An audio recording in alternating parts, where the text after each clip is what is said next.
For people out there listening that have aspirations to someday be in a position like yours, where they can just compete full time and do seminars and support themselves through their love of jiu-jitsu, what advice would you give to a young guy, say he's, young white belt, blue belt, who's, trying to get competitive and trying to get out there? What are some pitfalls you can recommend they avoid, and some extra things that you think they can do to help accelerate their career? I mean, I would try to ask yourself, what are your goals? Are your goals to simply grab medals and win championships? If that's simply your goal, you're probably going to struggle to make a lot of money in the sport.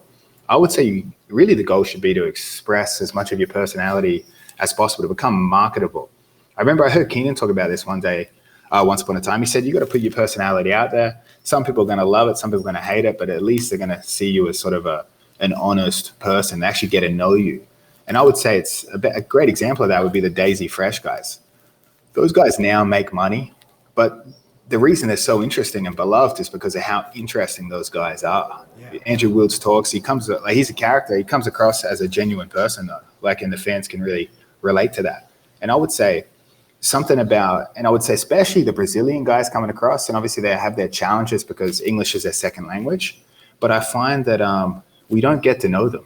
We don't get to know them through their interviews. We don't get to know them through their social media.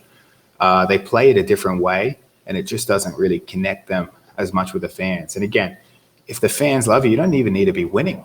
You just need to be showing up, putting yourself out there. And if the fans love you and you put out an instructional product, they're going to buy it and support you. There might be a better instructional out there, but if they really love you, you're their favorite grappler, they're going to buy yours as well. And I think that's the big disconnect right now in terms of people making money in the sport, is that if you do an interview and you're polite, you don't really give much away, there's no joking around, depending on who you are. I think that's the real big pitfall in the sport. And that's why we see some world champions that don't sell much on BJJ Fanatics, why they don't make a lot in super fights, why people don't come to their seminars. And I would say you don't need to be Gordon, or you don't even need to be like me. I'm sort of an idiot on there. I try to highlight the opposites of what most people are in the sport, where they're super, super serious, take themselves very serious. You just need to be able to express yourself to your audience, and your audience is going to grow, I think. But again, if you don't do that, it could be to your detriment. You want to be memorable, and world titles aren't enough to be memorable. Classic example, ADCC 2019, Lachlan Giles came third in absolute.